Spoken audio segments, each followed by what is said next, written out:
He wasn't the biggest. He wasn't the fastest. He didn't come from a wrestling dynasty. But he had something no one else had. Authenticity.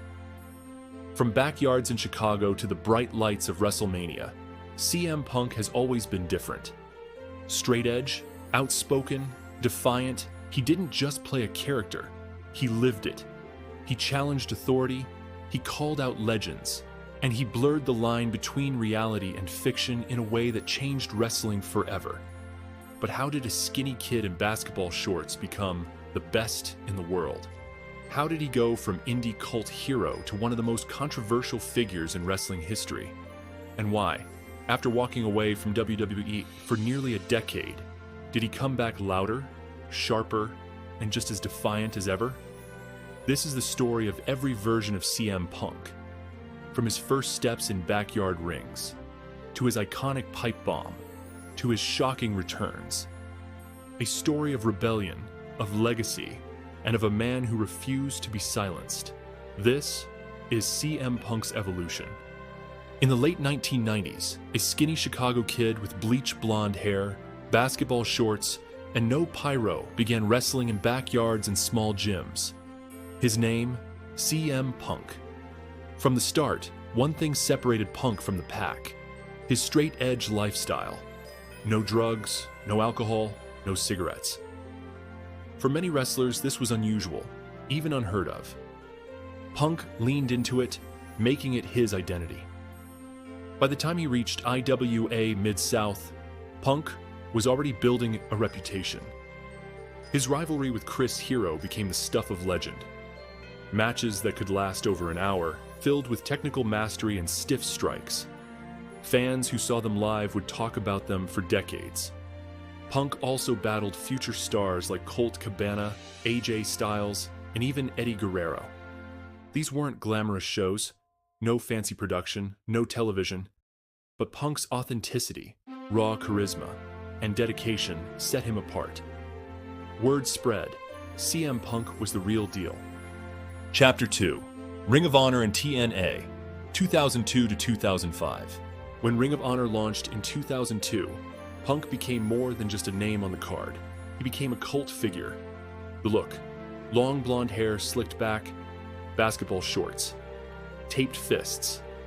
The entrance: AFI's Miseria Cantare, instantly iconic to ROH fans. The promos: Punk didn't just cut promos. He delivered sermons, blending arrogance, truth, and passion. His feud with Raven was a masterpiece of storytelling. Raven embodied the tortured, alcoholic anti-hero. Punk was the straight-edge preacher who looked down on him and anyone who followed that path. Their dog collar matches were brutal, bloody, and symbolic. Not just fights, but philosophical wars. Then came the Samoa Joe trilogy, 3 epic matches that pushed independent wrestling into mainstream conversation. Each bout went close to an hour, and Punk proved he wasn't just a talker. He could wrestle with the very best. These matches helped define ROH as a serious promotion. When Punk finally won the ROH World Championship, he turned it into an unforgettable storyline, the first summer of Punk. After signing with WWE, Punk threatened to leave ROH with their world title, mirroring what he would later do on a global scale. Fans still look back on this run as a turning point in independent wrestling. Meanwhile, Punk also appeared in TNA wrestling, aligning with Raven's faction, The Gathering. It wasn't his main stage, but it gave him early national TV exposure. By 2005, Punk was ready for the big leagues. Chapter 3, WWE Debut, ECW Punk, 2006 to 2007. WWE signed Punk, placing him in their revived ECW brand. His presentation was simple but striking. Black tights, tattoos covering his arms, and new theme music. This Fire Burns by Killswitch Engage. Punk's first feuds were with Mike Knox and Hardcore Holly, where he proved his versatility in both technical bouts and gritty brawls. But his breakout came against John Morrison for the ECW Championship. Their series of matches established Punk as the workhorse of ECW, the guy fans believed in. In 2007, Punk finally won the ECW Championship. While ECW wasn't WWE's top brand, this run introduced Punk to millions of fans. Seeds of greatness were being planted. Chapter 4, World Heavyweight Champion, 2008 to 2009. At WrestleMania 24, Punk shocked the world by winning Money in the Bank. He repeated the feat at WrestleMania 25. Back-to-back victories, a first in WWE history. His first cash-in came against Edge, instantly making Punk a World Heavyweight Champion in 2008. His second, in 2009, was against Jeff Hardy at Extreme Rules. That feud with Hardy elevated Punk to another level. Punk represented straight edge discipline. Hardy symbolized chaos and personal struggle. Their real-life tension made the feud electric, culminating in ladder matches and emotional storytelling. Punk also clashed with The Undertaker, delivering strong matches before eventually losing the title. Along the way, he captured the Tag Team Championship with Kofi Kingston and the Intercontinental Championship, proving he could excel in any division. By this stage, Punk wasn't just a rising star. He was a legitimate main eventer. Chapter 5, The Straight Edge Society, 2010. CM Punk then evolved again. Now, with a long, scruffy beard, he became a cult leader. Alongside Serena Deeb and Luke Gallows, Punk formed the Straight Edge Society. He shaved Serena's head in the ring as an initiation. He shaved his own head later, symbolizing purity. He demanded loyalty, devotion, and sacrifice. His promos turned into sermons. His feud with Rey Mysterio became the highlight, a story of family versus cult, culminating in matches at WrestleMania and beyond. Though the Straight Edge Society was short-lived, it proved Punk could carry a faction and story, not just championships. Chapter 6, The New Nexus, 2011. When Wade Barrett's Nexus collapsed, Punk stepped in as leader of the remaining members. His version of the faction was more calculated, less chaotic. Punk feuded with John Cena and Randy Orton, delivering solid matches. But this era wasn't his peak. Instead, it kept him simmering, waiting for his biggest breakthrough yet. Chapter 7, Pipe Bomb and the Voice of the Voiceless, 2011. June 27, 2011. Las Vegas. Punk sat cross-legged on the entrance ramp and delivered the Pipe Bomb promo. He called out Vince McMahon.